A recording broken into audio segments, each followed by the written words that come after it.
This is Greg. Greg is a sci-fi super soldier in a green suit of armor. He's discovered ancient relics in space, saved the Earth from an alien invasion twice, and all with the help of his witty AI companion with just a dash of sexual tension. Now, Greg might sound like someone you know, a certain other spacefaring badass, but he's not. He's Greg. And this is Splitgate, the Greg of video games.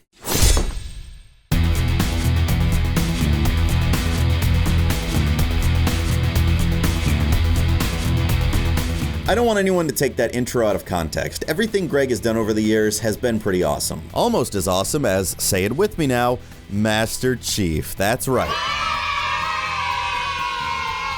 Yes, for anyone who somehow couldn't figure it out, or for Fortnite players who weren't alive for Master Chief's reign, I'm talking about Halo. Slipgate, or Splitgate, or whatever, is a new free-to-play FPS that perfectly recreates the Halo Arena experience on PC, with a few little additions. Halo's been on PC before with Combat Evolved and Halo 2 Vista, but it's been a while since those titles. But are you ready to take the next step?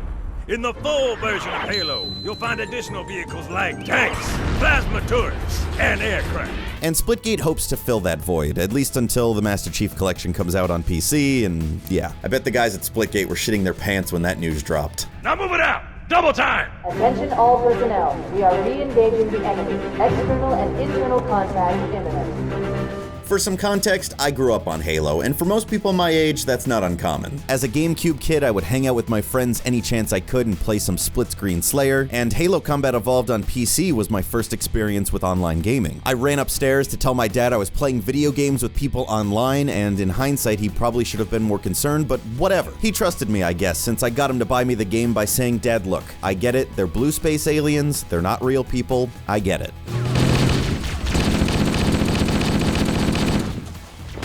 Then came Halo 2 and 3. Getting my own Xbox and hitting the hard streets of matchmaking made me into the man I am today. I met so many friends and spent so many hours in co-op, multiplayer, forge mode, glitching out of maps, whatever. So with that in mind, let's take a look at Halo 6, Splitgate, and see if it's worth my time.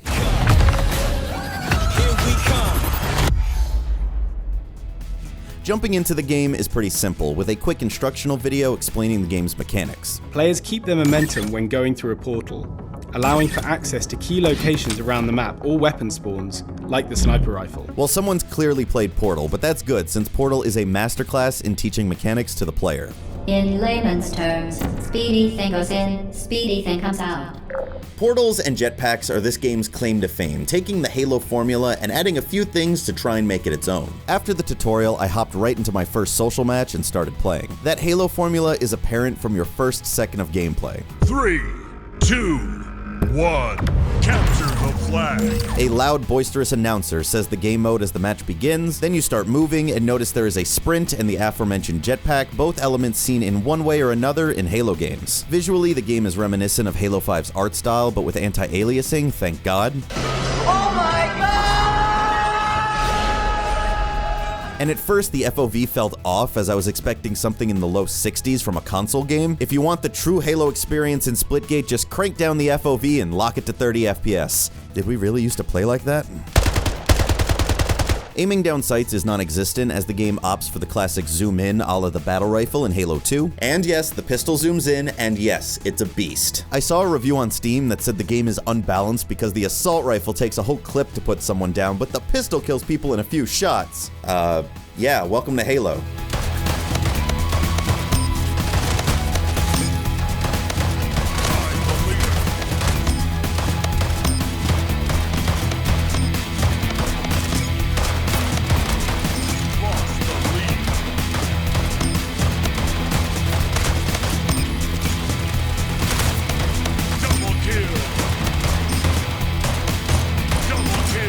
Just like in Halo, I barely ever zoom in, just placing my reticle on the enemy and firing away. The only major change to gameplay is the removal of grenades. You can still throw grenades, but in Splitgate they're used to destroy enemy portals as EMP grenades. C secure. Double kill! It took a little while to not instinctively just throw a grenade at an enemy's face. I do find myself wishing grenades had just a bit more use, like maybe a slight disorientation when they're thrown at you, but once you get used to it, it makes the game just about pure gun action. Splitgate captures that classic feeling spot on, and all of my childhood instincts started to return. Except for the urge to pick my nose. The pistol isn't the only familiar weapon, with a fully automatic assault rifle, a 3-round burst battle rifle, a powerful shotgun, a red charging laser that kills people in one shot, Killing spree! a shoulder-mounted rocket launcher with a little handle, Flag drop! and a plasma rifle that shoots blue balls of energy that overheats if you use it too long. Seriously, Splitgate is one two-pronged energy sword away from a lawsuit. They don't even try to hide it though. Some guns look a little different, but the battle rifle is called the battle rifle, and just look at the damn thing. At least call them something different, like the auto rifle, or energy gun, or the rifle for battle, I don't know. Map design is also familiar, but in a good way for the most part. Splitgate is more focused on the arena style of gameplay found in maps like Lockout or Guardian, so you won't be finding any warthogs or ghosts that would probably have the same name. Some stand out being well designed in their own right, while others are clearly influenced by other maps, but expanded a bit with portals in mind.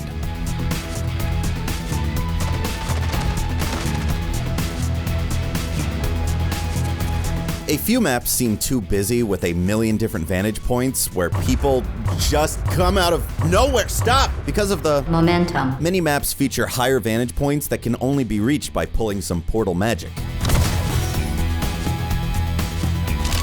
Portals can only be placed on blue surfaces, so they are somewhat controlled, but these panels are what lead to some of the most creative gameplay scenarios. At first I played Splitgate like a Halo game, just running around maps and shooting at people, with the occasional guy popping out of a portal reminding me they even exist. But once you wrap your head around the portals, it really opens up your possibilities. Who's that guy? I'm gonna get him! Oh my god, you can shoot yourself through portals! Why didn't I know that? All right, Anthony, add this somewhere in the video. You can shoot yourself through portals, so that's neat. Portals can be shot through, allowing you to cover multiple objectives in game modes like Domination, and in normal Slayer modes are a great way to traverse the map and always have an escape route. With some quick thinking, they can also be used to flank people. Shoot a portal behind an enemy and you can come up right behind them. One of my favorite things to do is on the stadium map where enemies tend to shoot down on you from here, you make a portal underneath them and launch yourself right up with a quick turnaround and catch them off guard. It's fun. These are just a few tricks I've figured out with my short time with the game, but I feel like so much more is possible. Once people start figuring out every inch of these maps, watching expert player highlights could be as impressive as watching Super Mario 64 speedruns.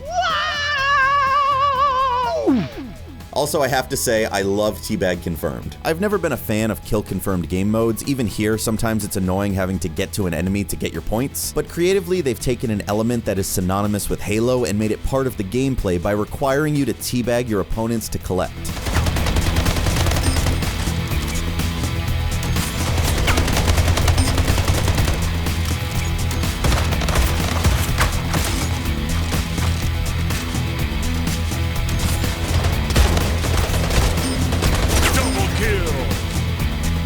When I first started playing, I just thought everyone was a bunch of assholes, but then I saw the name and it clicked.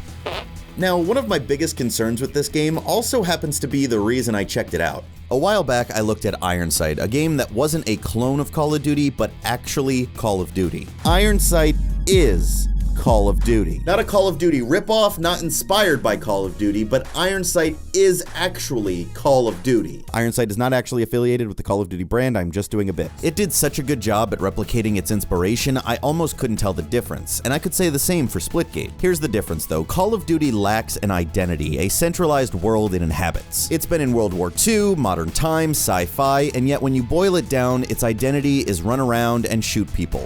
We get dirty. Stays clean. That's the mission. The game's story and world have very little to do with its multiplayer other than the types of guns and gadgets featured that year. Halo, on the other hand, is wrapped around its world and atmosphere. I don't know if I'm the only one who feels this way, but I always looked at Halo as a package deal. Not only in its content, which is part of it, but also in its world. Halo was a space epic with alien races, ancient relics in space, and creatures from generations past.